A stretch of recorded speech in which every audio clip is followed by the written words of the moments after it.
Alrighty, welcome to episode 205 of Tokwa's Ask Us Anything. Unusually, it's actually been a pretty quiet news week. Tesla's long-awaited Q4 earnings call will be held on Thursday morning, 30th of January at 6:30 Perth time. Undoubtedly, the most sought-after answers will be those around the topics of robotaxi, FSD unsupervised, the new affordable car model, and Optimus. And that was this week's news.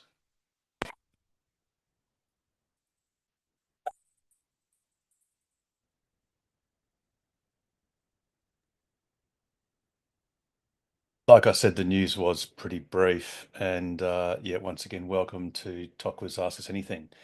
As is customary, if there is anyone who is new and is comfortable in doing so, please do unmute and say hello. Yeah, hello everybody. Colin Thompson down in Bunbury. Um, Welcome, I've, Colin. yeah, thank you. Watched a lot of these after the event. It's the first time joining in. Thanks for the Oh, great. awesome. Yeah, thank you. No, no worries. And yeah, welcome once again. All right. And please, Colin, if you've got any questions, do ask some, as many as you like. All Thanks. right. It looks like there's a few other new people in the room. So if anyone else is new and is comfortable in doing so, please unmute and say hello. Well, hi, my name is Jeffrey. Don't know why my name's wrong on this Zoom meeting, but ignore it. I've just changed it on my profile, but it hasn't flowed through. I don't think so. No Yeah, worries. Welcome, uh, Jeffrey. thanks. Just placed a new order for the Model Y, hopefully getting it in May. Oh, Oh, nice. now that is an ideal opportunity. Thank you for giving me that amazing opportunity to segue to some important bit of news. So, Oh, good. as Tesla's website says, their deliveries are beginning in May. And that's the great news. Although actually it's pretty bad news because they should be delivering them right now because I want my car now. But and no doubt, Jeffrey, you do too. But Yes. the less good news, but it's important to reset people's expectations, is that on the deadline for applying for the WA government $3,500 EV rebate grant for qualifying cars that have a dutiable value of less than $70,000. So that would have applied to all of the rear wheel drive Model Ys. Uh, that ends at midnight on the 12th of May. 10th. The bad news 10th is of now May. this, and this is, sorry? I think it 10th. was the 10th of May, right? Yeah, it's 10th. Okay, 10th, sorry, 10th, apologies. It's all good. Regardless of that, the bad news is, and it's been absolutely confirmed by Tesla, and we are able to publicize this fact, is that there will be no opportunity to apply for that grant. The cars will not be registered and they will not be delivered in that time frame by the 10th of May. So just to reset people's expectations, please don't think you've got a chance of getting that rebate with the refreshed Y. It simply won't happen. Tesla didn't elaborate how far into May deliveries will occur. I dare say they probably don't know precisely themselves, but it will definitely miss the 10th of May cutoff for the WA EV rebate. I thought they would have And missed the rebate anyway because it's 70,500 or whatever it is. It's over the 70, isn't it? standard range, no, the standard range does comply because you look at the dutiable value before, well, you look at the dutiable value which includes GST but excludes all the other tax items. Ah, Uh, so it just crept under, did it? Right, Mhm. yes, yep. right, So but it doesn't apply because right. none of the cars will Yeah, they're going to get arrive delivered or anyway. be registered, yeah, or be registerable by the deadline. No So signs it's Jeffrey, going to yeah, extend it. oh no, no, no. Yeah. And to be honest, I would much prefer that money be spent on much, much, much needed fast DC charging infrastructure and some repairs and maintenance would be nice too, to be honest. So really, the time for subsidies to encourage EV uptake is really past. That sort of era has gone. EVs are becoming much more desirable, and they are becoming much more affordable. Not so much the Teslas, but there are others. I think BYD have got one now. They're planning to bring one in sub $30,000. So really, the government can do a lot more with money, the money they have, our hard-earned taxpayers' money, in actually installing more, EV infrastructure. And a great start would be up the guts on the Great Northern Highway. And once they've done that, they could also then work on doing 100 kilometre gaps, which we can discuss a bit Especially later. across the But Nullarbor. yes, exactly. And I mean, yours truly has just experienced that. Although I was actually fortunate. Actually, before we go down that little rabbit hole, uh, let's see if there's anyone else who is new that would like to say hello. So yeah, if anyone else is new, please do say hello. G'day all, Doug here. G'day, Doug. Watching Model 3 long range, took ownership in November. Loving the car. Fantastic. Fantastic. And once again, Doug, if you got any questions, please do ask away once we've just done this little bit of aside. Okay, let's go for, I think this is going to be our fourth person, perhaps. Have we got a fourth person that would like to say hello? Or perhaps a little bit later. Cool. Awesome. Okay, so I guess we might as well ventilate this charging infrastructure thing. So I had a couple of unfortunate, well, predictable and also unfortunate failures of various charging infrastructure around Australia. But to be honest, most of it was in Western Australia. Uh, the first one I knew about was going to be Overlander Roadhouse. And for anyone that's going up north, basically north of Geraldton or Northampton, please charge at Billabong and presume that Overlander will not work.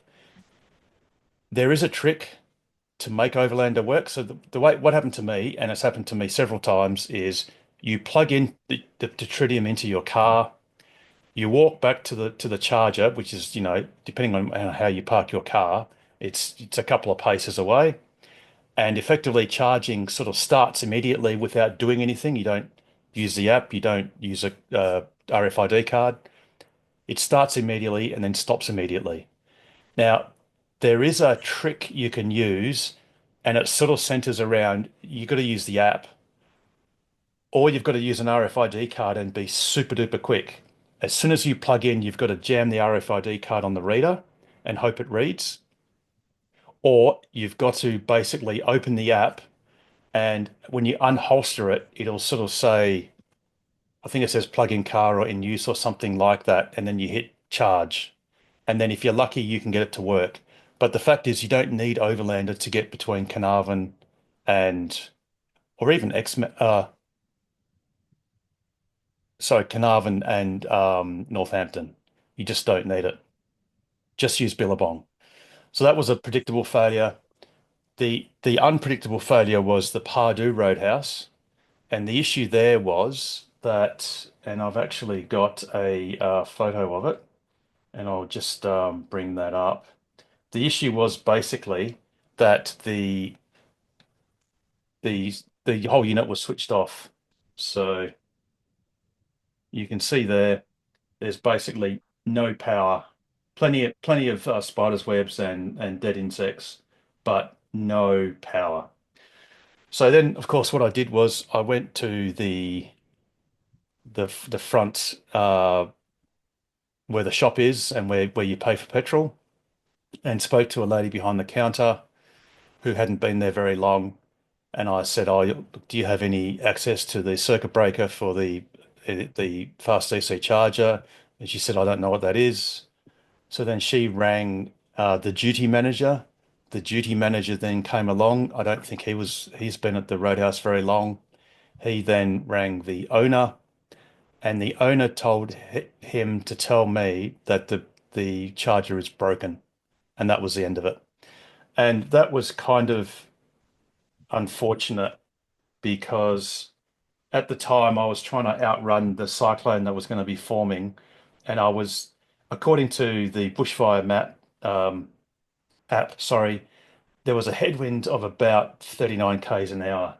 I actually know that's not right because I've seen sea breezes of 30 k's an hour, and this thing was hiking like twice as much. It was probably more like 60 k's an hour headwind, and I had to charge on the AC charger, which cost me about an hour and a half. And I had to use all my skills to basically limp to Sandfire Roadhouse. So that was disappointing. And the issue is, when I tweeted this out, the installer, top bloke, he's based in Karratha, actually replied to my tweet and said, actually, I've given the keys to the cabinet to the owner. The issue is, if you are there on the day and everyone that you speak to that is there at that moment says, I don't know what you're talking about, refers to the owner, and the owner just says, it's just broken, then of course that cabinet, which has got the circuit breaker in it, might as well be on the moon for all the good it would do. As it turns out, I think Pardue got re-energized nearly a week later. So that was suboptimal. Of course, we've got the ridiculousness of the Nullarbor Roadhouse, and we ventilated that before. It was functionally useless, but thankfully, to the benefit of NRMA, I've got some valuable data for them, and hopefully they can finally fix this thing so it works all the time, not just some of the time. Mundribilla, which the Premier was rumoured to open 2 Fridays ago, and he didn't. I think that was abandoned. Actually, someone told me that there was a tweet and then it was deleted. Is there anyone here that can confirm that there was a tweet? No? Okay. Anyway, I know S- Rob saw a tweet to that effect on Twitter. So I'm not sure if he took a screenshot of it or not, but yeah, he okay, did cool. a tweet at the time. So So that was abandoned. As it turns out, one of the funny things is if you think about having an EV journey, what is the most devastating thing you can come across as an EV driver? And that's basically coming across a fast DC charger that's not working. The second most devastating thing to come across as an EV driver is to find a fast DC charger that is working, but is being occupied by another EV driver. And that's what I had at actually a Nullarbor Roadhouse and at Mundribilla. Thankfully, Mundribilla for me and the two other EV drivers worked perfectly, and that was great. Just a few days later, Roger Trulov from Brisbane passed through Mundribilla and he blacked out the Roadhouse twice, which is what it had done a few days before I got there. So unfortunately, Mundribilla has to be considered a black spot whereby you literally don't know what you're coming across. And the issue there is it's actually a fair distance to the next location, which is Majura Pass. I think it's 378 kilometers from Nullarbor Roadhouse. So you've really got to fully charge at Nullarbor if you can, and hope the wind isn't blowing, as a headwind. But anyway, so really, governments of all persuasions, the federal government, who are helping or subsidising the NRMA, and the state government, who are responsible for the WAV network or funding it at least, need to put some more funds into additional units and obviously maintenance and repairs. So anyway, that was that. Alrighty, have we got any opening questions or comments? Yeah, comment from myself, Colin. Interesting to hear you discuss Mundribilla and those charges because we're planning on a Nullarbor trip starting at the beginning of March, and yeah, so I'm hoping. So Yeah, right, go on. so March, look, it'll probably be okay. There's an open invitation sent to the NRMA to engage to get this data that I have or this suggestion that I have. I can't ventilate it here because it just takes a bit too long, but it's basically just the way they've made these subunits working. They're just going to change the way they operate, and if they do that correctly, it'll probably work okay. So look, Nullarbor will probably be all right. And in any case, it depends on whether look, if you're overnighting, you can just use the Delta or AC around the side next to the laundry at Yeah. Nullarbor Roadhouse. The other thing too is if anyone is traversing the Nullarbor or any other locations for that matter, please zoom in. In fact, I'll show you what I mean. Please zoom in on PlugShare because the pin you see is not necessarily the one that you're engaged with. So, for example, I'll just go to Nullarbor. Now, it looks like there's one pin. If I click on it, what it's going to do is it's going to show me the Delta charger, which is not the fast DC charger. Yeah. But if you zoom in, you'll then actually see the NRMA's one is here.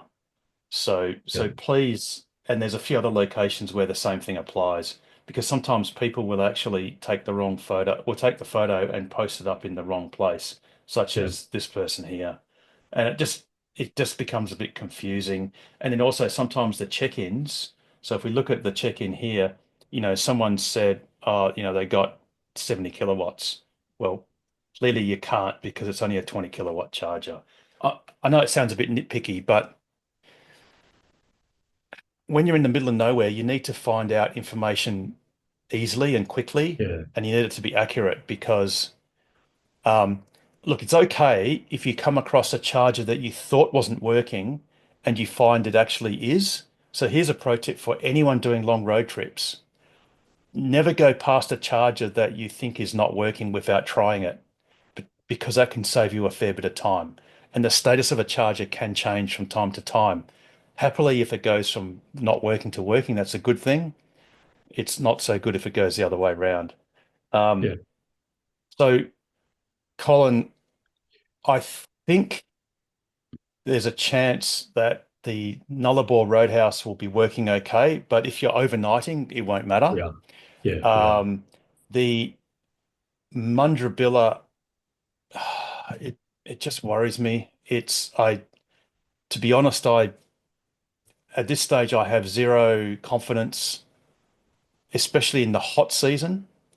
So actually March is not so bad, but I have low confidence that will be reliable.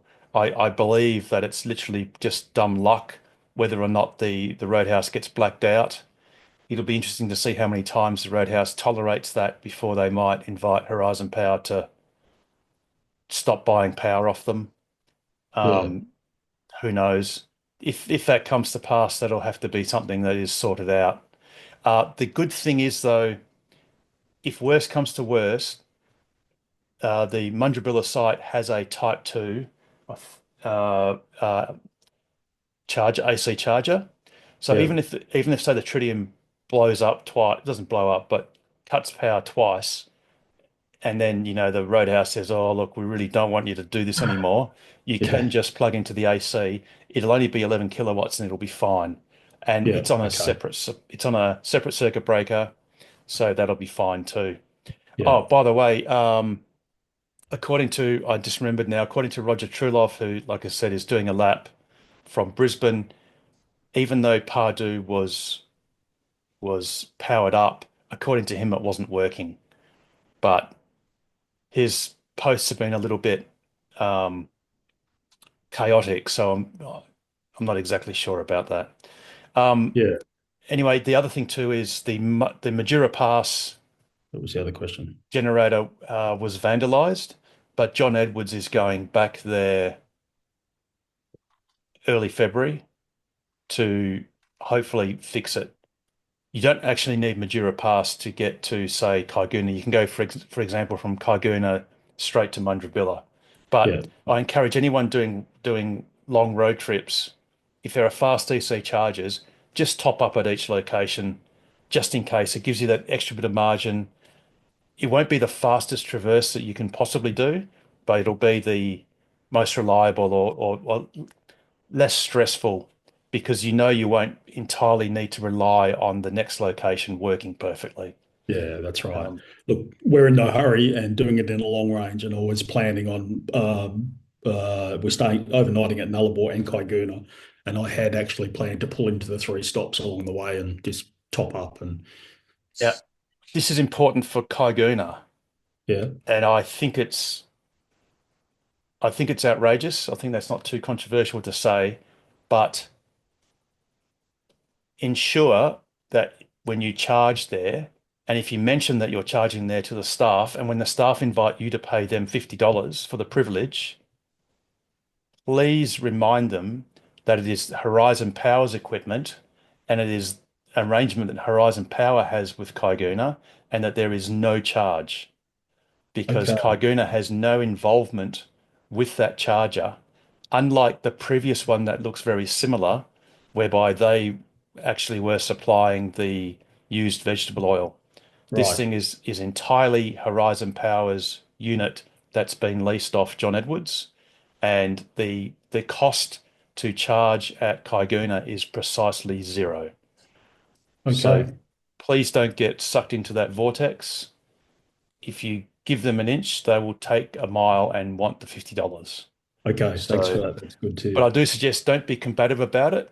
Perhaps Yeah. if you want to be combative, and you're more than welcome to do that, Not my do it at the style. end of your charging session and say to them, there's precisely two chances of you getting any money from me. Just in Well, case they may assert something like, well, we'd like you to leave our property, please. And they're actually entitled to ask you to do that. So yeah, we, if you we want to are be, overnighting. We're overnighting there, so that could be really uncomfortable. yeah, well, then just don't tell them you're charging. Don't say, hey, I'm just, I'm great. It's great there's a charger or whatever. But the point Yeah. is they're not doing anything for that. They're not earning that any of that money Right. whatsoever. So, and in the fullness of time, sometime this year, hopefully, there will be a proper integrated tritium with the Type 2 backup and the little shade Yeah. thing that same as Mundribilla. Yeah. Great. Again, I just hope that the power situation will be done properly and won't be a repeat of, well, Pardue and Mundribilla, but Yeah. it Look, is we've what got it is. we've got stacks of time, and if the worst thing happened and we had to stay an extra day somewhere just to charge it slowly, then we'd just stay an extra day. The other Cool. thing I've got is I'd like to take a three-phase charger with me. Is it possible to borrow one of those off the club? Yes. Yep. Yep. Yep. Great. Just send an email to secretary@tokwa.org.au Yep. or give me a buzz on 62623131. And Yep. that's Sure. Tokwa's helpline. Okay. So it's Thank you. 62623131. Gotcha. Thanks. That's great. No, I'm looking forward Uh, to it. awesome. No worries. All right, Wayne, you had your hand up just before Colin got in, so go ahead. Thank you very much, Harold. Hello, everyone. I'm really enjoying my December 24 Model 3 long range. And yeah, definitely is like driving the future. And it's a fantastic car. And trying to sort of stretch my horizons, and did a second trip outside Perth, not on the Harold scale of things, but a modest trip down to Denmark. But Albany Highway is pretty good and pretty well lane marked. And when I was on autopilot, I had a lot of phantom braking, and there was no car. I mean, the shadows and leaves. We're sort of joking in the car that, oh my God, another leaf. The car sort of freaks out. So we tried to sort of troubleshoot it. I'm sure it's a known thing. I'm running version 12, and the phantom braking happened probably 8 to 10 times. It was worse on the way back for some reason. There was more traffic, but it happened when there was no one in sort of range to sort of cause it. I did try, I think the day before on one of the stops, selected the beta version of autopilot, and realized, I read the notes, thought, oh, maybe I'll just sort of turn off the auto emergency braking option, which I did. I came to a park, deselected that, and still had phantom braking after that. So if you've got anything on that, that'd be great. Yep. Okay, so please turn automatic emergency braking back on. In fact, I think it might actually turn on at the start of each trip, but just I think check you're that right. it is Yeah. on, Yeah. because that's a very important safety feature. Yeah. That will actually do things such as if you're driving along manually with your foot on the accelerator and a child runs across the road, there's a very good chance the car will stop, and that could save a life. So that's really important. Yeah. In fact, the phantom braking, they're not emergency braking activities, they're just braking activities. If it's an emergency braking activity, you'll hear the duh-duh-duh, like the Right. warning Like an sort of. ABS type.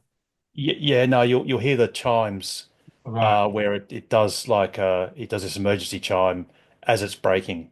Yeah. So it's definitely not emergency braking, it's just braking because it's somehow perceiving an issue. Sometimes one thing that can be a bit painful is when you see curvature assist, which is something that's crept into the system, or at least it's something that's being displayed on the screen for about the last several months.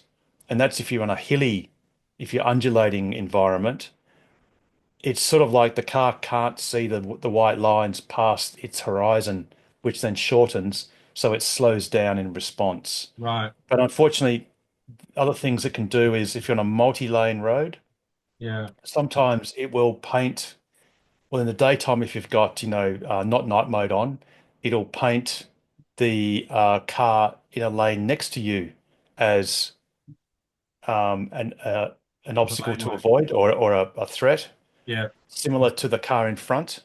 But if it's sort of just to the side of you, then it will actually brake quite hard to give that car room.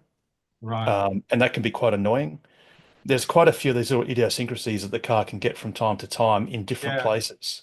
There And was yeah, it is a nothing bit annoying. quite like that. I mean, at doing 112, it's quite disconcerting to get that sort of full brake where it moves your head, and no other chimes. Is just a quite an aggressive brake, and then a quick release. So like, oh my God, what happened? And my Yes. wife thinks, what do you do that for? And Yes. I think it's not me, it's the car. And then what? Why is it What doing that? I mean, if our if it's in a regular place, what you can do is, and I often do this, is you just guard the accelerator with your right foot. So rather than having it sort of bent up, sort yeah, of against the seat, you have it yeah, just sort of like resting on the accelerator, I and tried then that. you become quite good at sort of reflexively sort of pushing through it. But Demanding a sort of a negative response, but yeah, it takes out the relaxed sort of stress-free driving because you just want to keep distance, which is fine. Let's put it that. yep, There's the braking when there's clearly nothing, and I'll change the setting for the distances to reduce and increase. Definitely got rid of that beta autopilot with the blue line showing you sort of the carriageway. So I yep. wasn't in that mode, and it was still Oh, so occurring. you're just in cruise control, so you weren't Cruise actually lane control. keeping. Oh, Yeah. okay. No, I got Right. rid of the beta one because the action on the steering wheel was uncomfortable for me. I wasn't used to it. I didn't want to sort of practice in that situation. So straight cruise control, Yep. and I was getting phantom braking to the point where it was very uncomfortable, and you really had to switch it off in the end and drove manually. And then it's more fatiguing. 5 hours is a Yeah. decent ride. And Albi Okay. Highway is pretty well painted and Yep. reasonably straight. Something you can try is reset your camera calibration. Okay. So The age of the car might have something to do with it. The calibration might still be a no, process. look, I'm sort of grasping at straws a little bit, Yeah. but there's a slim chance it might make things better. Okay. Is just redo the calibration. Now that'll take about half an hour. Well, not even that. It takes about 20 kilometers to 20 to 30 kilometers, depending on the driving conditions. Yeah. And when you got your car new, you might have noticed there was like, well, where the autopilot symbol is, there's it's like a progress bar that goes in a circle. So Right. it's like a faint gray Yep. outline, and then the little blue line sort of slowly grows until it goes from the 12 o'clock position to 1 to 3 to 6 Yep. to 9, back to the 12 o'clock position, and closes the circle. And then the car will then, I think, three-quarters of a way along that process, you'll have traffic aware cruise control. And at the Right. end of the process, you'll be able to engage autopilot. And Right. look, it's worth a try, Yeah. just on the off chance that that is sufficient to make it work better. Yeah. Do you experience it, or does anyone else experience that in a Highland version 3 or other car? Yeah, Right. I think we've all had Yeah, phantom once in a while. braking to different Not extents. like randomly, like within a 2 hour period, like half a dozen.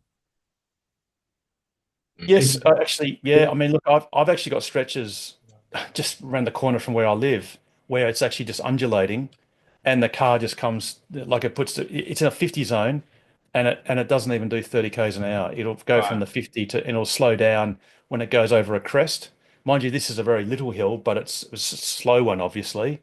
Yeah. But it just does not like crests at all. So maybe I Uh, could experiment on the freeway, which is relatively yes, flat. See if it occurs there. Forest Highway would be a great Yeah. place to do that.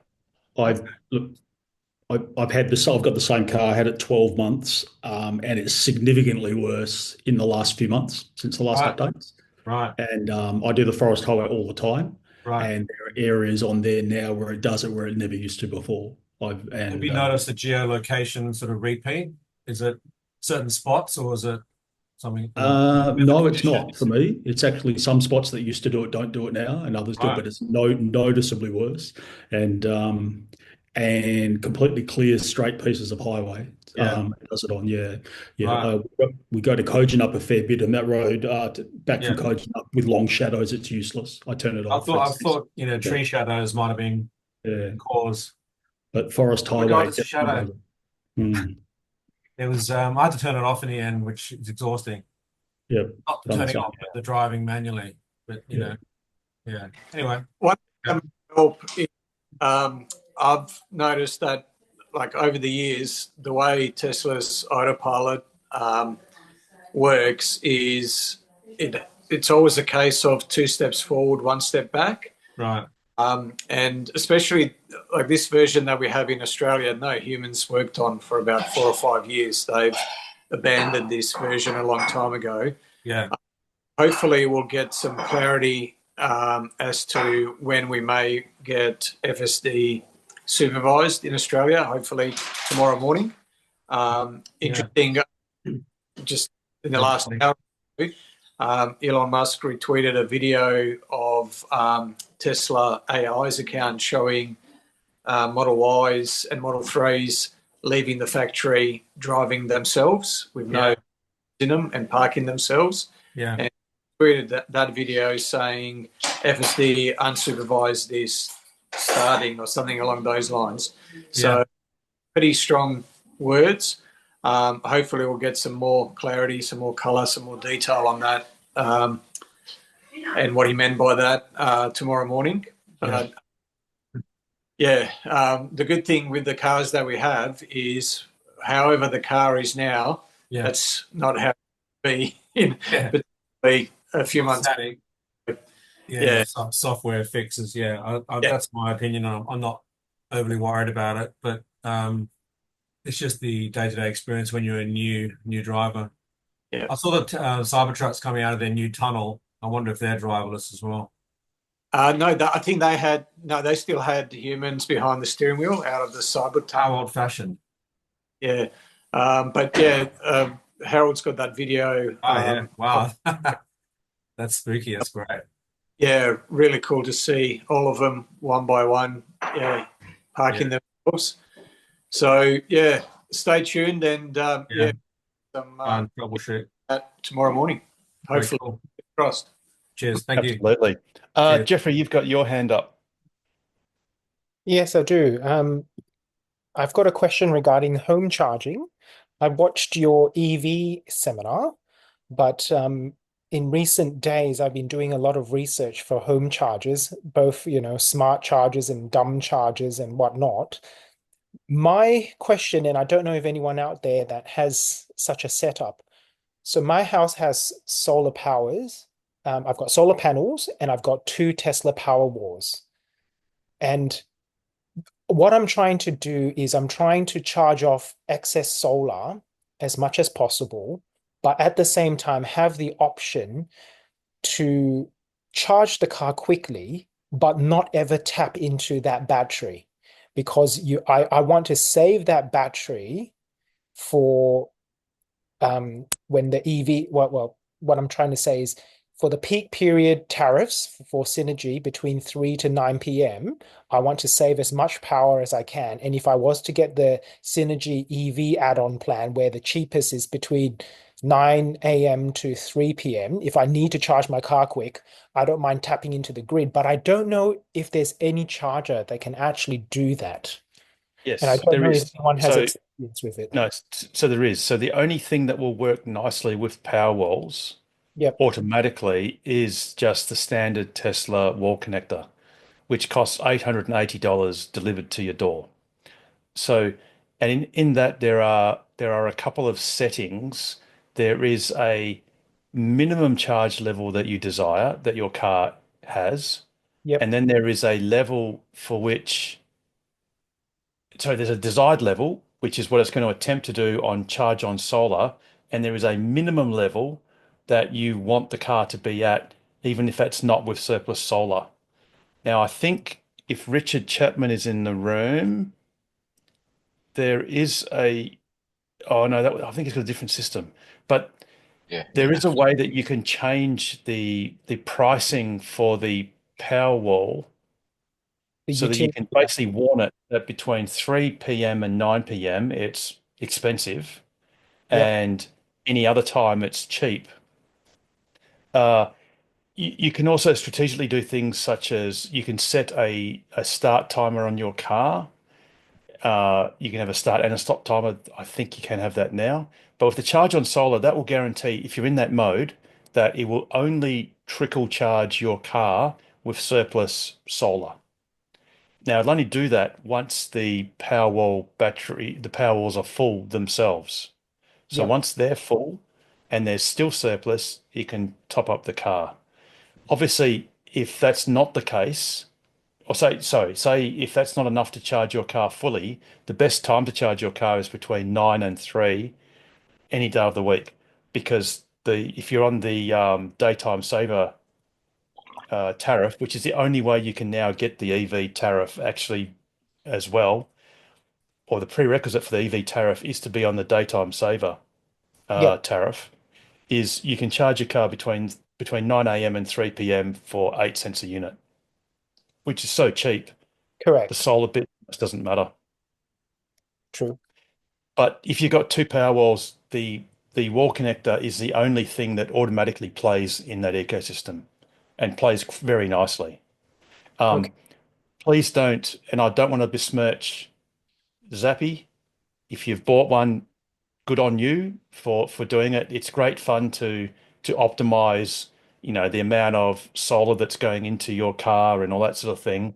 But you would be buying it not for economic reasons, but for other satisfaction reasons or whatever, because you'll never ever recoup the minimum $2,000 cost just on buying the unit plus a little bit of installation.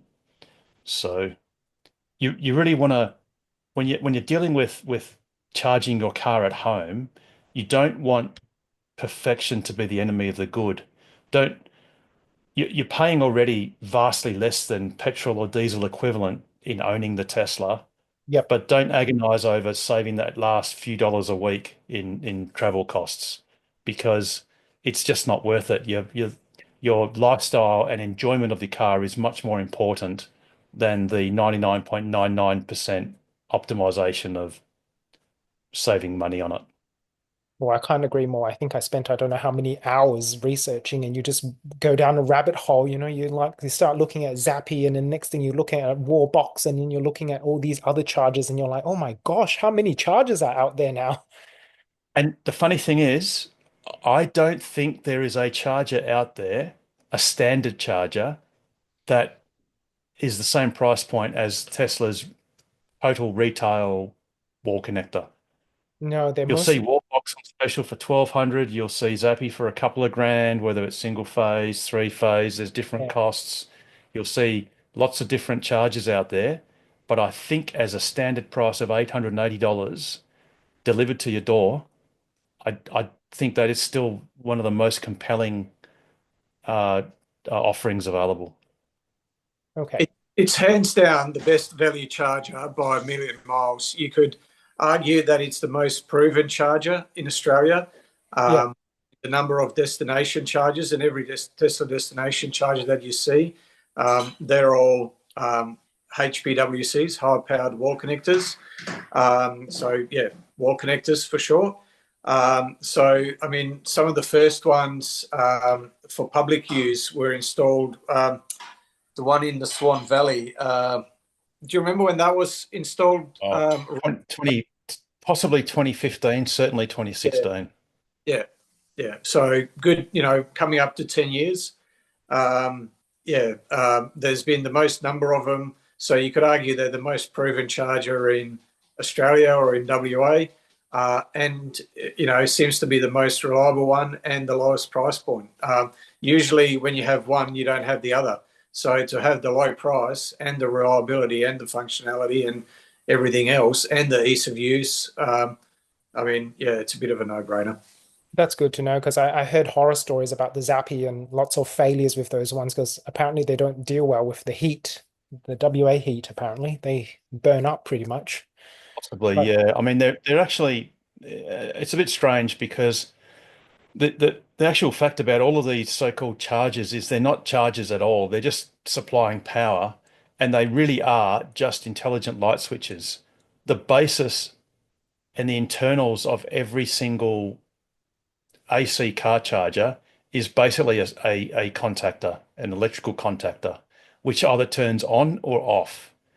The smarts, which I think the Europeans call simplicity through complexity, is the way in which when you plug the car into this charger, there is a signal, a very basic signal generated that tells the car the maximum amount of power it's allowed to consume.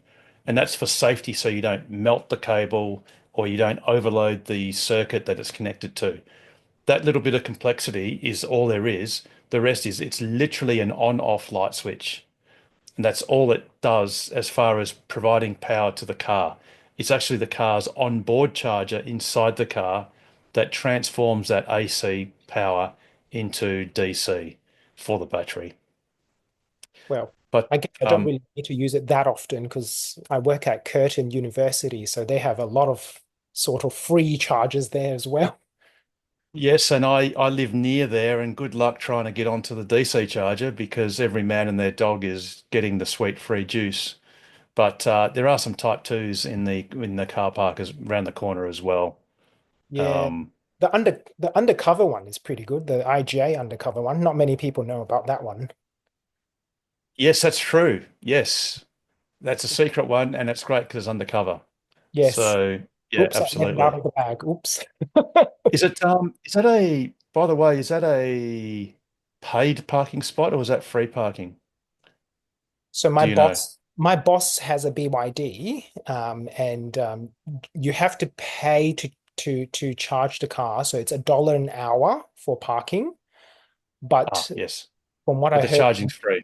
yeah, the Yep. charging is free. So he said technically, if you have time to kill, you can go there after work and sit in your car and maybe do a few shops in there, and you probably don't have to pay. And it really depends if the cello park people are roaming around, but most of the time after hours, they're not checking. They normally only operate, during business hours of 8:30 to 4:30 p.m. and about 7 p.m. after that. So Yep. they're knock off work, so you can have free Now, park. now, bearing in mind, we were talking a little moment ago about quality of life and, getting into minutiae of saving money. One thing that I think I've observed a lot of people do, and I've done it once or twice myself, well, very rarely though, is if you park at an 11 kilowatt charging location and you spend an hour there, you will absorb 11 kilowatt hours of energy, which at 30 cents per kilowatt hour is about $3.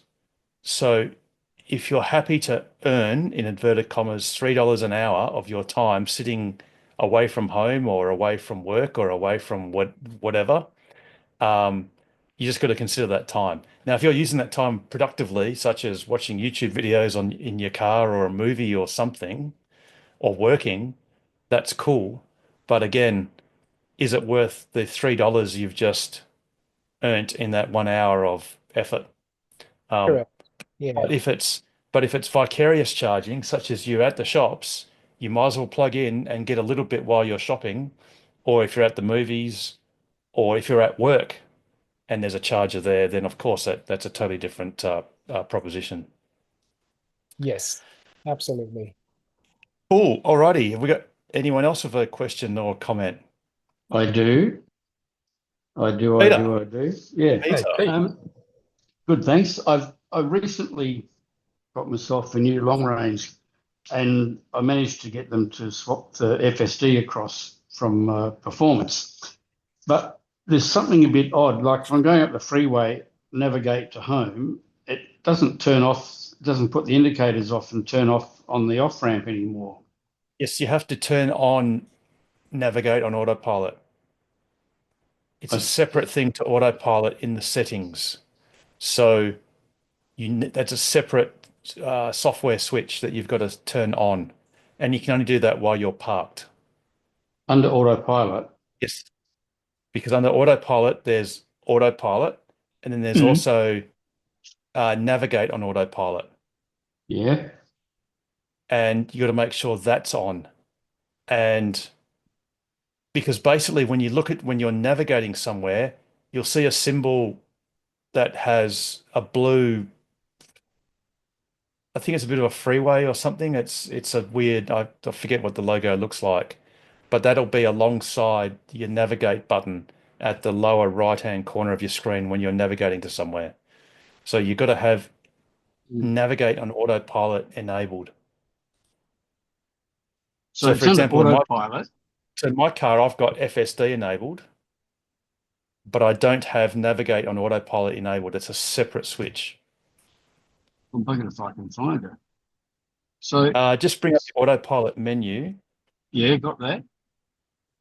And just scroll through the settings, or maybe open the autopilot setting, and it might be a sub setting of the autopilot setting. Paul, have you got it on your car? You should, Paul Viana. Oh yeah, remember I'm a cheaper, so I don't have FSD. I keep buying shares instead. That's another story. Probably a better deal. But yeah, but to answer your question, it is under there. It would be under there because when you got the free Christmas update, that's where it was under autopilot. So, it Peter, is are you under there because when I got the free Christmas day, I used it. Are you in your car now? Yes. Go into autopilot in your menu. Yeah. So click on your menu, click on autopilot. Yeah. What do you see? I've got autopilot features, traffic aware cruise control or auto steer beta. And then I've got autopilot activation, double click, navigate and autopilot beta. That's it. That's going to be on. Navigate on autopilot must be on. It won't let me turn it on. If you got to be no in and park. a yes. The yes is blanked out. I am in park. Do you have FSD? Did you get it transferred over? You said you did. Yeah. So I'll drop in and annoy the guys in Aussie Park in the morning. So it's greyed out. Yeah, it's greyed out. And is autopilot enabled? Yeah. And FSD enabled? FSD beta? Auto steer beta. Yep. I wonder if there's something they didn't put into it. I've got navigate on autopilot beta. Yep. But I can read it's greyed out. It's greyed out, isn't it? And it's off. Yeah. Yeah, no, go to Aussie Park. Go and talk to them. Because if they've transferred it for you, it should be available. Yeah, that's what I would have thought. Okay. Definitely. Cool. No worries. Paul, you've got your hand up. Yes. The question's from Leonie. She sent me a text. She was just asking with her podcasts, after the last update, they disappeared off the car, but they're still on the phone. So she's wondering if anyone else, when I get out of the car and the podcast stops, it doesn't save it and it jumps back to either forwards or whatever. And I won't answer what the rest she said. She's got a Model Y standard range So sorry, when you say podcast, is that if she's streaming the podcast from her phone to the car or using uh, it? from the car. I'll And ask that's her. is that under Spotify or is that under, I must think be the Spot? Apple one. Oh, I've never She, used she it. doesn't. Yeah. It could be because she's not logged in with her profile. Just make sure, so when you click on the controls, which is the car icon in the bottom right-hand corner, when you click on that, you get to a menu, and up the top of the first page, it should have her profile name. So she might be driving under easy entry or under, like not logged into her. No, she's driving under hers. Right. Yeah, I'll ask her again. But yeah, I don't know. Yeah, I've never I told used her before, but podcast. yeah, In neither fact, have I've not logged into Spotify either because I just haven't bothered to make myself a default account. Because, after November or something, it stopped working for the free account, the Tesla account. Yeah, for some people. Indeed. Yeah. Yeah, all right. Sorry Thanks. about that. Sorry for nothing. No, it's all good. Richard, you got your hand up.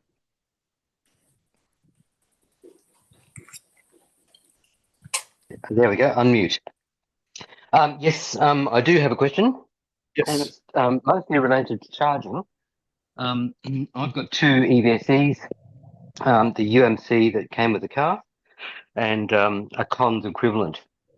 Yep. I'm currently just plugging into a 10 amp socket Yep. and utilizing the midday saver low tariff during the day.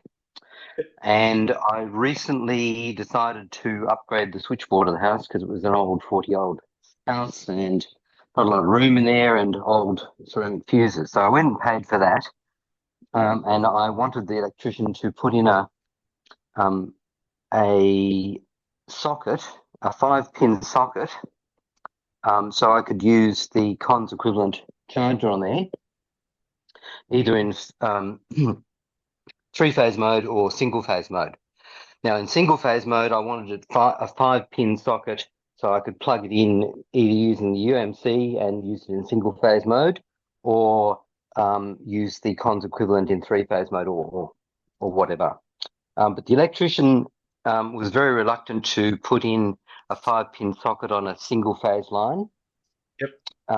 He said it has to be all the same. It has to be, 3 wires coming in, 3 pins, and he wouldn't do a 5-pin socket that was connected to only 3 pins, even though I've got it in Victoria set up there and has been using it for 3 years. Yep. So can you point to any particular WA-based rules that would allow an electrician to do that or prevent him from doing that? No, because all the rules are based on AS3000, which is a nationwide wiring standard. So, look, the path of least resistance. Sorry, I don't quite get. You've got a 3-phase house? It does have 3-phase power, but up until now, it's only been running on single phase effectively. There's no 3-phase appliances and no 3-phase outlets. No, but you do have 3-phase feeding into the house. Correct, yes. Why not just put a 3-phase socket connected to 3 phases? Yes, and that was the alternative option was to get 3-phase connected, but he hadn't actually priced that. So he's going away and pricing that. But that's going to be quite exorbitant because it's about a 20-meter run from the switchboard to the point where I want the plug. Yeah. I Okay. want the socket. So Yeah. it's going to double the cost of what the single phase was. Actually, you've actually got a more severe problem with trying to go for single phase, because single phase will imply that the car can draw 32 amps. It is technically illegal for your car to do that on a 3-phase house because, well, your 3-phase house is special because it's only using one of the 3 phases, which is actually very unusual. So because a single phase house has, and apologies for everyone else getting into the technicalities, a single phase house has a 63 amp allocation on single phase. A three phase house has a 32 amps per phase allocation. By having your house only connected to one of the three phases, you're probably very likely to be violating or overloading that phase, that one phase. Yeah. So really, and this is going to cost money, but what your electrician should really do is spread some of your house loads across the phases and then just install a three-phase wall connector. Now, the technicality is if everything is on red phase on your house, you could put your 32 amp single phase wall connector or outlet on blue phase or white phase, and that's still not violating it. But technically it is, because electricians again and houses are obliged to have a fairly balanced phase system if they're connected to three phases. So you've got a really strange house or a strange setup, and this is an ideal opportunity to basically make it better by upgrading, well, moving some of your other loads, spread them to the other phases, and just installing a wall connector with all three phases connected. I get that your next thing you're going to say is if you've got solar, one slight disadvantage is the minimum power you can draw on a three-phase outlet is 3 lots of 5 amps, which is 15 amps, which is 3.5 kilowatts, is the minimum power you can get your car to draw on three phases. Whereas if you have it on a single phase, the minimum you can draw is 1200 watts. But you said you were going to use the midday saver anyway, where it's 8 cents a unit. You might as well try and jam as much power into your car while it's 8 cents a unit as possible for Yes. convenience. Yeah, I don't have solar, and at this point, I don't see any need for it because by using the midday saver, the low tariff, you're effectively soaking up the solar that other people are producing, albeit at a higher rate than you'd get. So I'm happy with the midday saver and utilising that. What I want is the flexibility that will come with a higher charging rate. The trickle feed of 2.4 kilowatts on a 10 amp socket, it just takes me the full 6 hours to get a chunk of charge. Then it's a no-brainer. Just get the electrician to install a three-phase socket connected to all three phases. Yeah, on 16 amps. Yeah, which will At the be same time. Yes, that's right. But they should also spread, and that's not really a big cost. Just move some of your other circuits across the unused two phases. Because that really could be done anyway. In fact, if an electrician is obliged to do a load analysis when installing new circuits anyway, so they're supposed to do that anyway. Yeah, okay. Well, he's going to come back to me with a price for the three-phase line with 16 amps. So once that comes back, it's probably going to be around the $1,000 mark, or maybe. Look, it's a one-off. It's an infrastructure cost. It'll be an asset to the house if ever you sell the house. There's an increasing chance that the person buying it will also have an EV, and as time goes by, that chance will obviously increase. And look, it's just a cost of an asset. Compared to the total cost of the Tesla ownership, you're still miles in front. Okay, cool. All right, that's that question. I do have a second one, but I'm happy to go ahead. No one else has got the hand up. Go ahead. Okay, cool. I actually sent you an email a couple of weeks back about the Braumac Space Saver tire. Yes. I'm glad you're on. So can you describe what you came across? Oh God, yeah. I ended up with a puncture, which was a slit in the tire. It wasn't a tech screw or anything. I thought it might be. But in order to find it, I had to take the wheel off the car. So I jacked the car up, took the wheel off, and I put the Braumac spare tire to lower the car off the jack. And then I went and I put the damaged tire in the back of another car I had, took it down to the local repair place. They hadn't scheduled my visit, so they said that it'd be I'd have it at the end of the day. But when I got the tyre back and tried to change over from the spare, I jacked up the car on the Browmax applied low profile scissor jack, and I was in the garage, so relatively flat surface.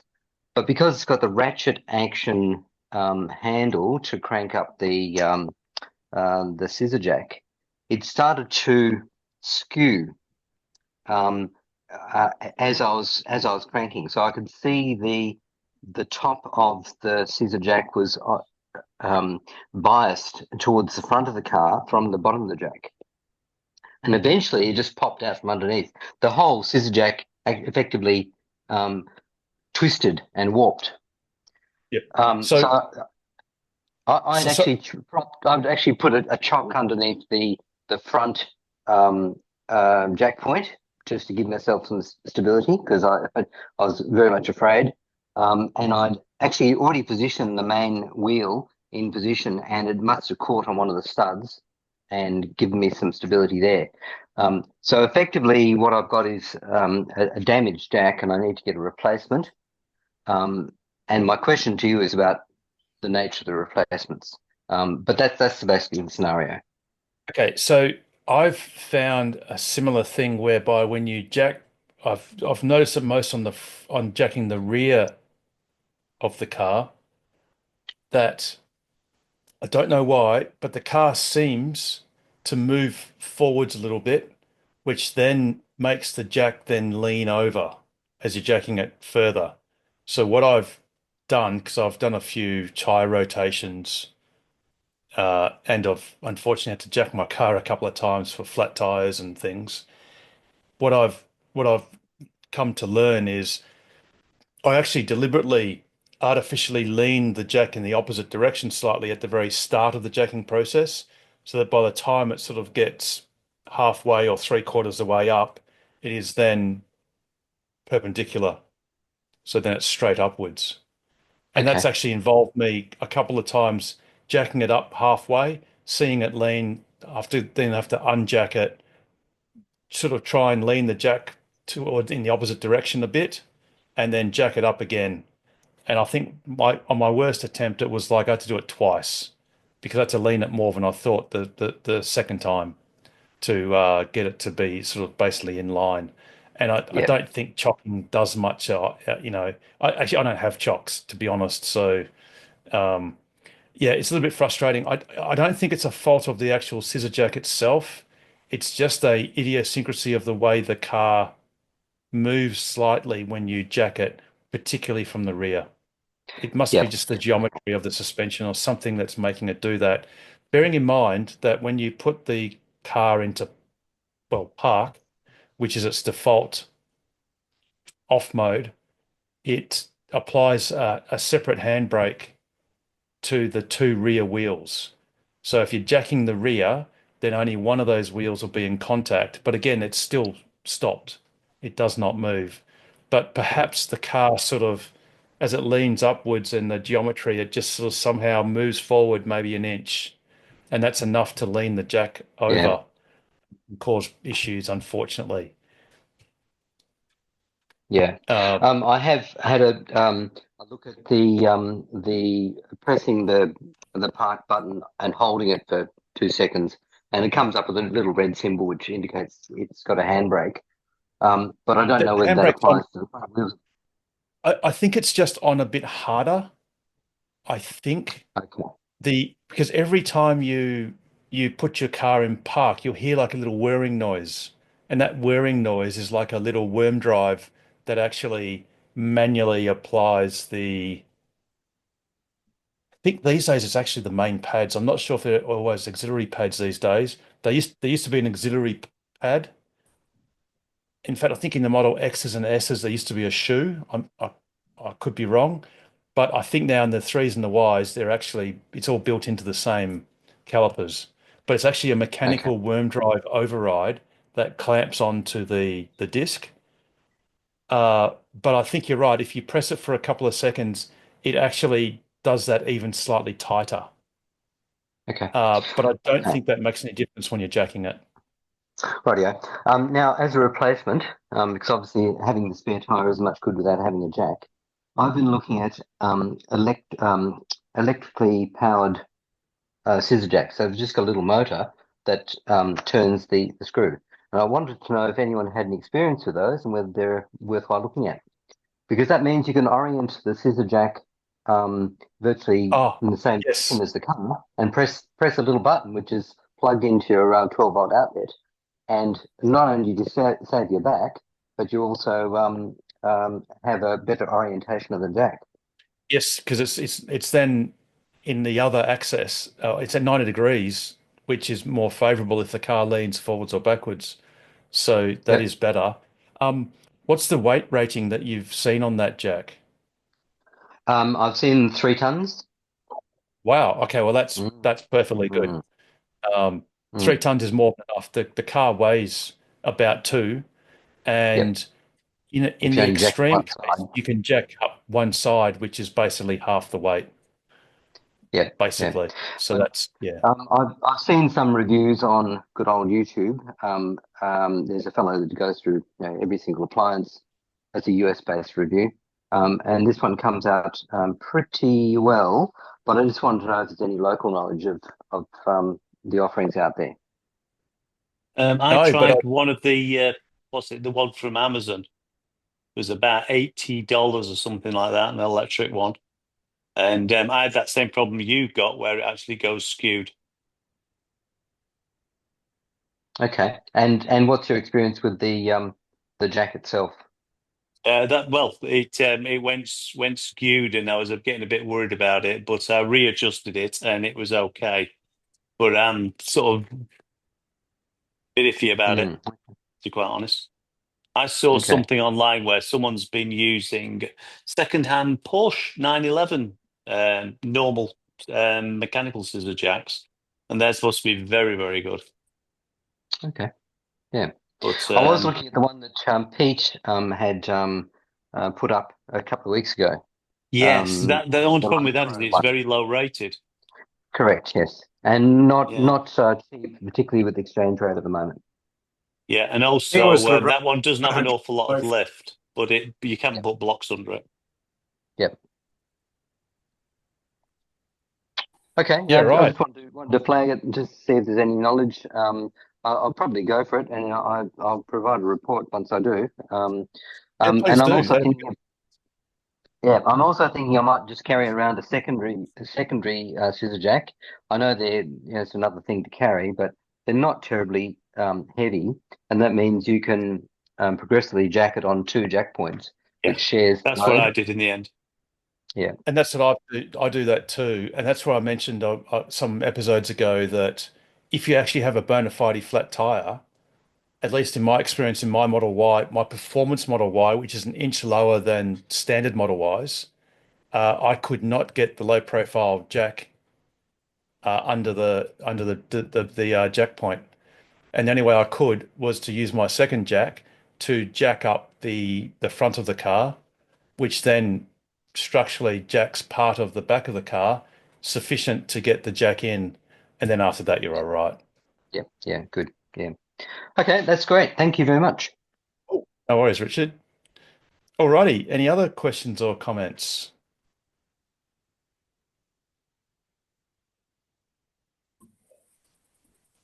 No, all right. Well, that's the end of the program. Thanks for coming. No, I think Pete's got his mute button on.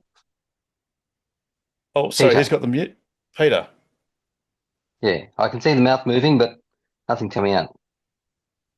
Peter Ship. No, oh, yes, I Peter. think you're muted. He's getting there. No, you're still muted, Peter. You're still on mute. Let me see if I can say ask to unmute. I don't know whether that will help. No, you've got to hit unmute, Pete. Yep. There How we go. about that? Gotcha. How about that? If you've got a key fob and you buy a new battery, the batteries are faulty. I had to buy one in Wollongong. I came back to Perth, bought another one, and I got another one today. If you buy a key fob battery, make sure they test it before they put it into your key. because most of them are reading under 3 volts. Oh, because they're old, because they're super rare. Well, no, the battery there's 2 batteries for the one number, and you've got to have a step down. You've got to buy the step down battery. That's right. The Model X has the bigger battery. The 12 volt shop. It's not the 12 volt shop. Battery World. They only carry one in the shop all the time. Yes. And that one was faulty at Wellspool today. I had to go to Maddington, and they checked their voltage before I went. And they had a 3.3 volt, I think. But they're reading less than 3 volts. Yes, because I surmise that it'd be old stock, because the Model X key fob is the only one I know that's ever used that battery.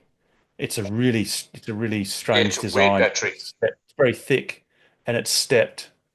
Yes. And it's not like a 2032, or it's not nothing 2034, I think. No, it's a strange battery. But there's 2 batteries for the one number. And the one that suits the Model X has got an N after the number. Yes. Yep. So just be aware of that if anyone's getting a new battery for their key fob. Yeah, particularly if it's a Model X. Yes, absolutely. If you've got one of the rare Model 3 or Model Y key fobs, I know not many people do have them. I mean, because I'm an ex-owner, an ex-owner, I've come to appreciate the key, because to open the charge port door, all you do is you press and hold the boot button, and that's really handy sometimes. Or to stop charging, actually, if it's at a non-Tesla AC charger or even a DC charger, you just press and hold the boot button, and I find that really handy. But I'm a Generation X that. Yeah, it's the best thing ever. I still got mine. Oh, good on you, Ken. I thought you would chime in and go it's useless, but because you have a Model S, you appreciate the fact that the fob is actually useful, as opposed to a phone key, which I've still got that one. I still got that one too. You'll convince me, guys. Yes, they are very handy. They're very expensive, unfortunately. I think they're in excess of $300. It's rather expensive. The other approach is get a 60 buttons commander and program it so that when you hold down the passenger's door handle, it unlocks the charge port. Yes. And I've got the driver's door. You hold down the handle and it opens the front. It's very handy. Indeed, and it's cheaper than a fob. Yes, it is. How much is the controller, Ken, by the way? I'm not sure. I haven't bought one since they brought out the Gen 2. I think it's actually a little bit cheaper and smaller now. And it fits better into a 2024, and I'm assuming 2025 Model Y as well, because they're not such a big chunky CAN bus thing. They've got a smaller connector, so I think they've got cheaper, but I don't know exactly what the price is. Indeed. But worth every cent. Oh yeah, absolutely. And they usually work. Although mine doesn't always work, but anyway, that's another story. Cool. All right.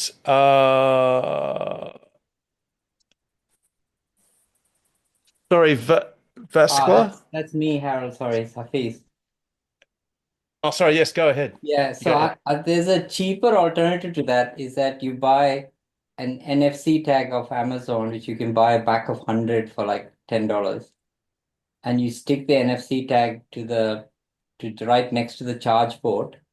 And when you just scan a shortcut, so you just like a wand, you move your phone across it and it unlocks the charge port. So you don't need to take anything out.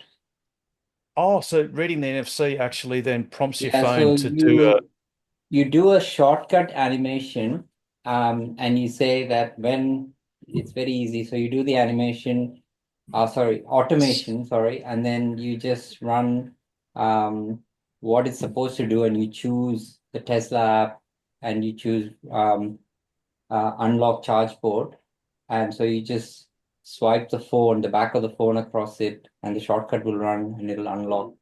So you stick your NFC little stick token with some double-sided tape to to the spare, the flat area on the charge port. Yep. And you can Is get them that in black as well, so it won't even stand out. that would be for Android, I presume? No, iPhone. Oh, iPhone shortcuts, yeah. wow. Okay, that's interesting. I'll send you if you want to share, I'll send you the workflow. Yeah, cool. Yeah, do it in chat, please, and then we can just Yeah. I can just put it up, or Yeah. anyone can see it. Could you Wow, paste it that's to the inside of the charge port flap? exactly. Yeah, Yes. so just where that flat bit is, where just right to the left of where the CC or the pin is, there's a little bit Yeah. of spare room. You just stick it with some double-sided tape, and it doesn't interfere with the closure of the charge port or All anything. right. Because the NFC chip is actually literally it's much thinner than even a credit card. So it's Yes. actually Yes. literally, Mm. yeah. I do believe you can also get some that are actually stickers and that you can You Yes. actually, do, but I didn't have one. I just had some leftover from something else, and I just you can yeah. That's a good that is a very useful thing. Because that could be you could use that in other things like You well, can I guess stick the them around the front you could house. almost do that if you mount it on Yeah. the So that's a little bit, so you have to stick it on the inside of the frunk. There are people have done it, but sometimes maybe the metal interferes sometimes. So you have to stick it right near the corner, the inside of the frunk, and then you just wave the phone. I haven't tried it, but there are people that well, have you could do it near the windscreen perhaps, where they've got a bit of a gap and you've got plastic there. You could just do Yeah, it near the door, yeah. sort of tap it there. Yeah, right. Mm. That's that's something I've not ever thought of. Hmm. I'll find that. Just give me 2 seconds. I'll find it. I found it on Reddit, and I'll just share it. Just give me 1 second. Yeah, cool. And I'll then put it up on the web page and then put up on the screen share so everyone can see it if they're watching the video. So I wasn't Cool. listening earlier on, but did anyone mention you can just open the rear door and then press on the port and it will open? Yeah. Well, actually, it won't unlock though, I think. No, it won't stop charging. It won't stop a charging session. No, so what you can do is you can just press the rear, like open the rear door, and that means the car is unlocked. And when the car is unlocked, that's when you can hold down the button on the connector handle for a couple of seconds, and then it should stop charging. No, but what if you got a Type 2? Oh, well, of course, then not. Yeah. Yeah. Only on a HPWC or on a Supercharger. And also some of them don't always work. Like at the Riverton shops, those one or two of those buttons don't work, unfortunately. And on a couple of superchargers too, I've seen some of them don't work either because they get dropped. They don't. Not everyone holsters them correctly, and they can fall out and smack on the ground and affect the button. Harold, I think there's two at Riverton. One's the latest generation, the other one isn't. One's locked to Tesla only, and the other one's open to all EVs. The one that's open to all EVs doesn't work if you press the button, but the other one does. The one that's locked to Tesla.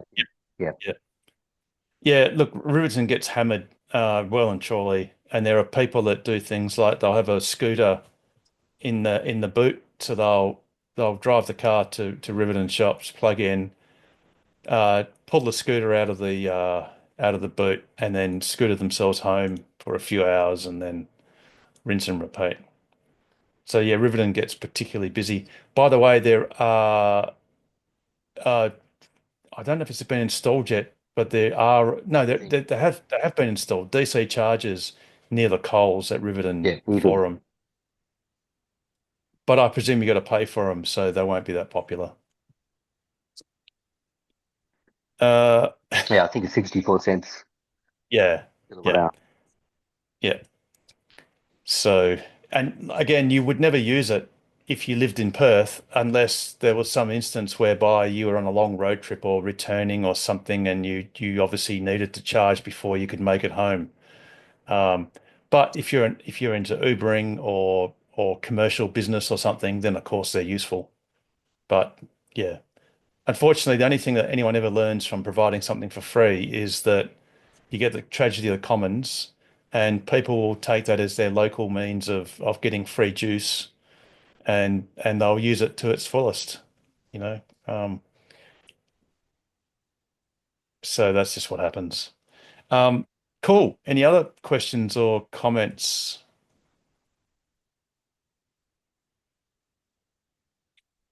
Or when we get that, Morning. Yeah. So what was that, Pete? Oh, no, nothing. Just that we'll have earnings tomorrow morning. Oh, yes. Yes. After market close at about 5 a.m. and then the earnings call at about 6:30, I think. Yeah, it's due for 6:30.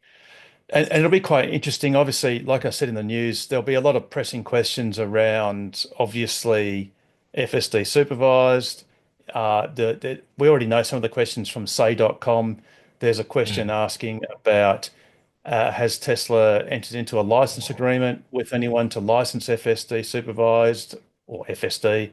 Of course, Tesla will say we don't discuss stuff that's in, we will announce it when we announce it and blah, blah.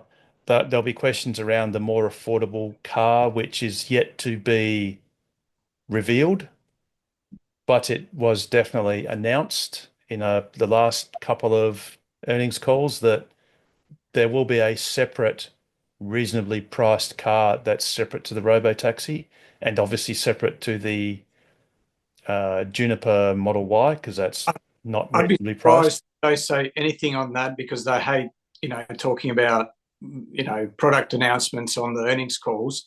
But especially at the moment, while they're, ramping up a new refresh Model Y, that's the last thing they'll want to be talking about, I would have thought.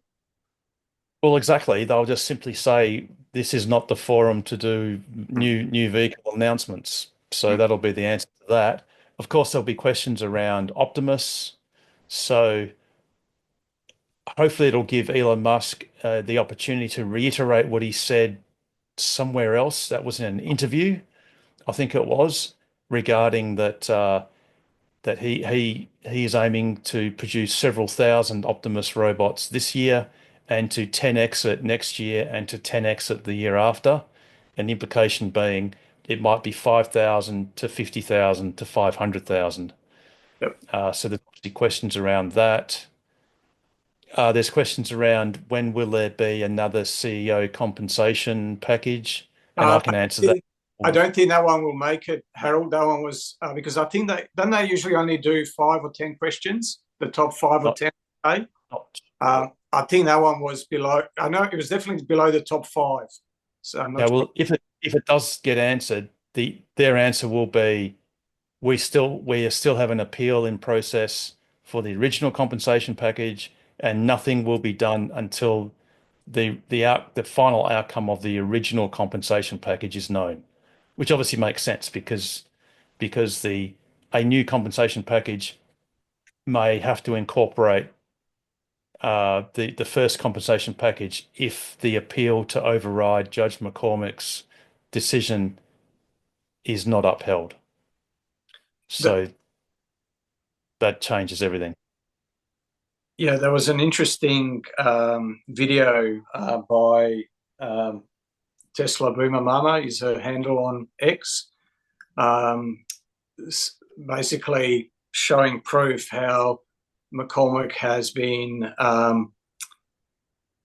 essentially biased against shareholder rights. So her excuse as to why she disregarded the second vote on Elon's earnings was because that vote was held after her decision. She basically suggested that had that vote been held before she brought down her decision, she would have taken it into account. But I forget the lady's actual name. She mentioned in the video that there was another case where the company followed the procedure, or Judge McCormick's procedure to the letter T, and had the vote before she brought down her judgment, and she still disregarded it. So yeah, it's just, yeah, it's Well, quite. look, there's a hope. As a shareholder, I hope it gets overruled because it'll be a lot cheaper to us shareholders because the I'm all but certain that Tesla has already paid the taxation payable for that compensation plan in the shares that were allocated because their value at the time was only $15 billion, I 2.3. think, or 2.3, sorry, or was it 2.3 billion? Yeah. Whereas Initially, now it'll be 2.3. many dozens of billions of dollars, and It'll be that's a lot of billion now. tax. It'll be 60 Sorry, billion. 60 Yeah. billion. Yeah. So And the you know, lady's that's name is Sandra Mertz, MERZ on Twitter. Yeah. yeah. So it would be quite expensive for us Tesla shareholders for Elon to be compensated in a new plan because, of course, it means that the shares that were allocated and issued and have already had their tax paid by Tesla would have to be cancelled. Yes, I guess Tesla would then probably get a tax deduction on that or a tax return, but the new taxation on the $60 billion of notional value is substantially higher. So that would actually cost us a lot of money and be very So frustrating. how would that possibly be? So how would that possibly be in shareholders' interests? Everything that Judge McCormick has said, she's done under the veil of doing it in shareholders' interests. So she's done it if she in trying to uphold Delaware law, which corporate she law. is to protect shareholders' interests. No, that's the mistake. It's like saying that the legal system is there to provide justice. It's not. It's there to uphold the legal system. It's not about justice. It's the legal system. That's the thing. It's the overarching point was to make it fairer and all that sort of stuff. But that from each transaction or each court case, it's strictly about adhering to the legal system with zero regard for winners and losers. But I mean, Judge McCormick is just her first sentence was the rhetorical question. What was it?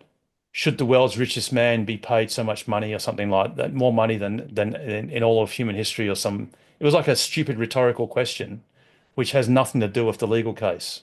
Exactly. It's just social opinion. Well, she's an activist judge, effectively. Yeah.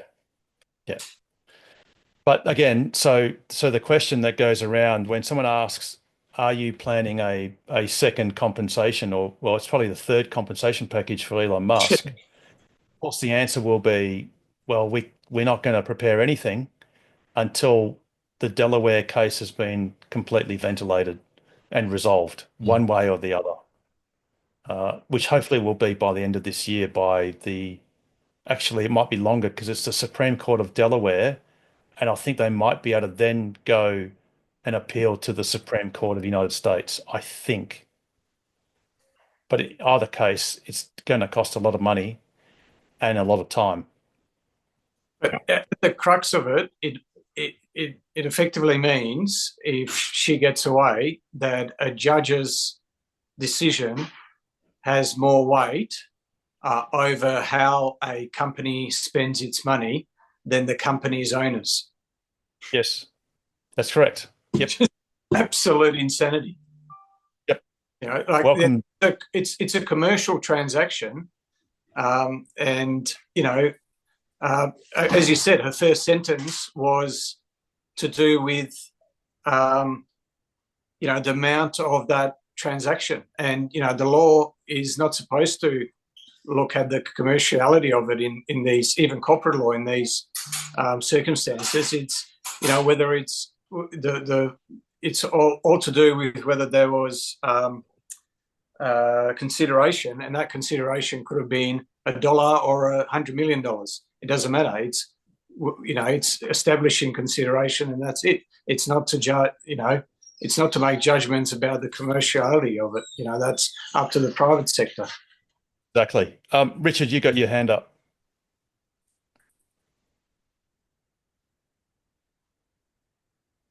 You just got to unmute. There you go. Yeah, sorry, I've got another question. I suddenly remembered. The Browmac Space Saver tyre I've got was originally purchased for a Model 3. I've never really used it in anger in that for that car, but when I got the Model Y, I did a trade-in. I contacted Browmac and they said it will be suitable for the Model Y. But I noticed that when you I don't purchased think that's right. a batch of them, you got some for the Model Y and some for the Model 3, Yes, I did. which Yes, indicates we there's did. a Sorry. difference between the two. So what was the last bit you said? Well, that indicates to me there's a difference between the two, either in the stud pattern or something like that. But I've actually put it on the Model Y and it actually fits, but I haven't driven it on the spare. Yeah, So the stud pattern is exactly the same between the 3 and the Y. The only difference is the offset. And so for the Space Saver, I don't think that would be significant because they're generally pretty much a flat tire, aren't they? yes. Yes. Sorry, a flat rim. So then I can't see that there would be any difference between them. Stud pattern's the same. The only reason you can't generally swap tires between 3s and Ys is that the offset is quite different.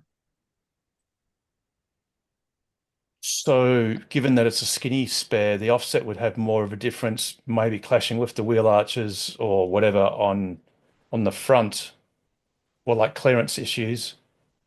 Clearly,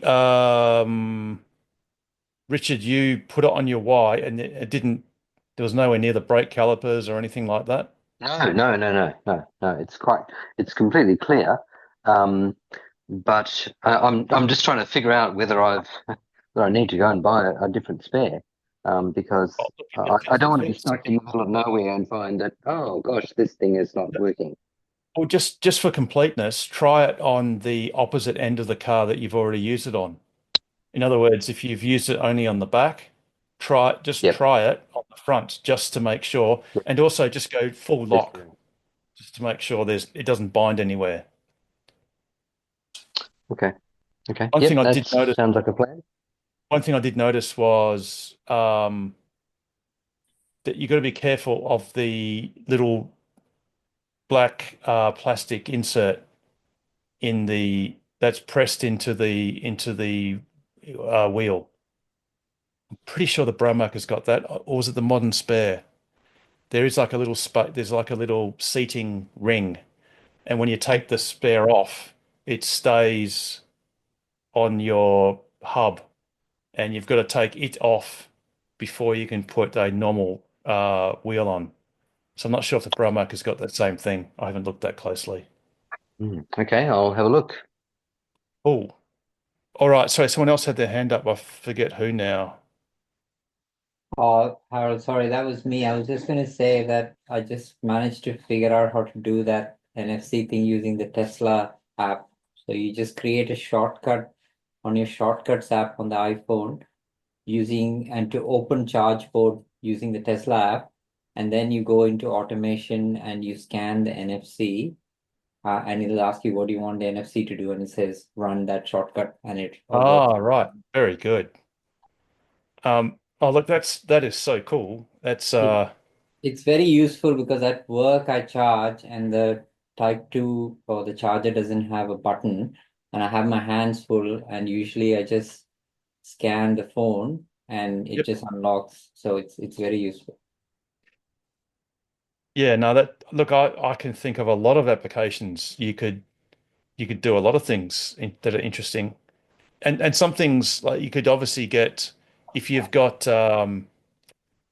Wi-Fi activated relays or things like that, you could open a roller door Yeah. semi-automatically without geolocating, which can have its own issues.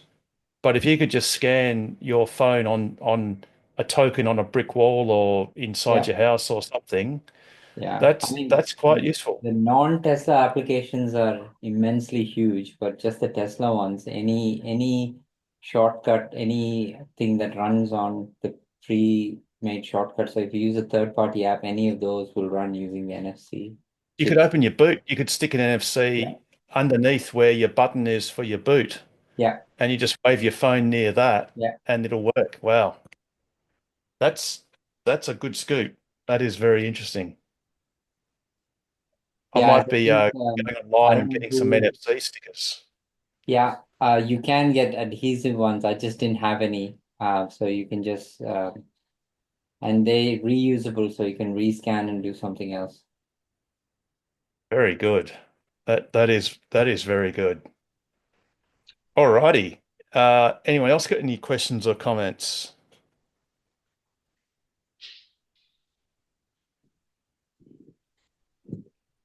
No? Oh, actually, I've got a show and tell. I highly recommend, speaking of buying things, and I'll show you why. Oh, and by the way, if you come across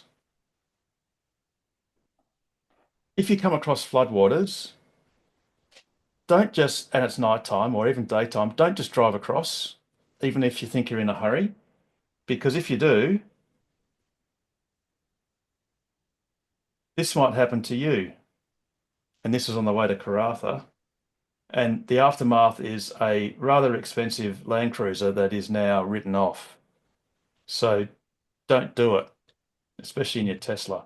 What I recommend is you get this screen, and you can get it from Tesseries or Teslas or Amazon or anywhere, basically Alibaba, because this was near the Fortescue River Roadhouse, and that's one image, and it's totally chockers with locusts. That's afterwards in Port Hedland when I cleaned it. And the trick you must do, so please don't do what I did on a previous lap, which was 2 seconds.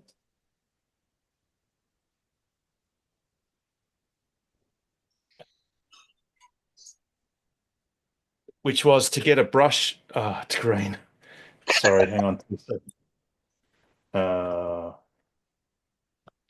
So we kind of saw what you meant. Yeah. Which was to get a brush like this and to brush that screen while it's in place and while you're charging, because what basically happens is you effectively break up the insects and the fan sucks it into the radiator like almost like insect flour or something like that, and it will just gum up your radiator. But basically, if you look at, that's one image, so that's one time it was gummed up, then I fixed it. That's a second time it was gummed up subsequently, and I cleaned it. And that's a third time. So I had to basically clean my intake 3 separate times when it was completely chockers. Had I not had that screen fitted to the front of the intake, all of those locusts and all those insects and everything else would have been captured like a filtering whale shark, just filtered all into the radiator and would have just blocked it completely. And it's something you can't easily clean at all. So I really, really do highly recommend that you get these. And this one is actually in 2 pieces. And what I found is I just got a small set of handy pliers, and you just like sort of pinch that little bit of ribbing and just pull it out. There is double-sided tape, but it's all got sand and it doesn't really stick that well. But I've found it just sort of clips in quite well. And of course, when you're driving along, you've got 100 km an hour air pushing it, forcing it backwards. So I've never had them fall out, and I've pulled them in and out about 4 different times. Like I said, particularly if you're up north at certain seasonal times, it's a lifesaver. It will stop your radiator from clogging up. And like I said, it's not. Oh, sorry. Go on.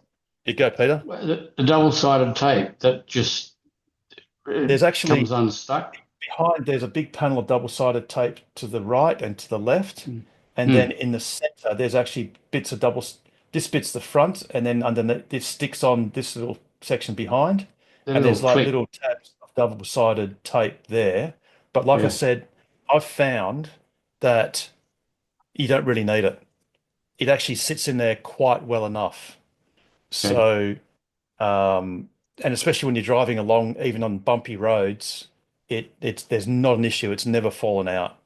So please, but do not clean it in situ, because like I said, it's effectively then like sieving it through the fly wire, and then Yeah. all it does is it breaks it up and it gets inhaled into the radiator, and it's no different to like an aircon system where you've got your filter and it gets all clogged up. It's just it'll still clog it up just as effectively. Yeah. So that's I super remember useful. pulling all the crap out of John Edwards' rally car. That it was a major operation. Yes. Yeah, exactly. Exactly. And since we just got a little bit of gap fill before we go, I just had a quirky photo of a frog basically at the Timber Creek hotel. And I reckon he was sort of thinking something like, you know what, if you give me 50 flies, I won't turn the circuit breaker off. But it was pretty funny when I saw this frog just looking there. And then just as talking of iPhones, this image here looks like it's been taken in broad daylight, but those are actually stars, and that's actually just in moonlight. It's just amazing what it is. That was pitch black dark, just under moonlight, and that was handheld. What And that sort was of on the camera? way. Yeah, there was just an iPhone. It's just an iPhone, whatever it is, 15, 16, whatever the current model is. Yeah, pretty trippy. And the other thing too, the bad news is all of the tritium chargers all their screens are gonna go this caramelly color after in the next couple of years, because these were the chargers along the Queensland Super Electric Highway. Electric Superhighway along the Overlander Way on the way to Townsville from Mount Isa. So unfortunately, they're all going to get sunstruck, and when they overheat, they're just going to go a caramelly color, which is not fantastic. But yeah, it's just the way it is. All right. Last chance for any last minute questions or comments, notwithstanding we've got the interesting earnings call tomorrow. But anything else before we might wrap this show up a little bit early? I'll take that as a no. All right. So the only other thing is those little filters that you got. I just got a couple of days ago from Tiago, who's got them in stock in Osborne Park. The cabin air filters. No, the ones that you had for the insect screen. Oh, cool. Yes. Yep. Perfect. Yeah. Look, just get the cheapest ones. They're all pretty much the same. You know, it's just to stop the gross insects, as in large bits getting in. And yeah, I highly recommend it. I really, to be honest, I don't know why Tesla just doesn't do something like that anyway. That's removable, because you know, you could be following behind a hay truck, and you know they often disperses lots of bits of hay and stuff, and that gets caught in your radiator. If it's autumn, you're going through leaves. You know, you go through some of those leafy suburbs where you've got lots and lots of fallen leaves, insects, locusts, whatever. I just don't know why they just don't do it as standard. It would cost very little money to do, but such is life. You know if the Model 3, and the Model Y are the same? I know the 3 and the Highland 3 are different for those filters. The Model Y and Model 3 are different. I bought 2 and couldn't fit the Model 3. Had to fit only for the Model Y. Oh. Oh. All right. So in absence of any last minute questions, Pete, how would you take out an awesome show like this as if I didn't already know? As always, stay safe, stay sustainable, happy earnings day, and stay ahead of the curve. And the best way to do that is buy a Tesla, join Tokwa, and ask us anything about accelerating the world's transition to sustainable energy. Have a wonderful week, everyone. I'm happy to say I will be joining everyone next week. So do have a great week and look forward to seeing you on next week's episode of Tokwa's Ask Us Anything.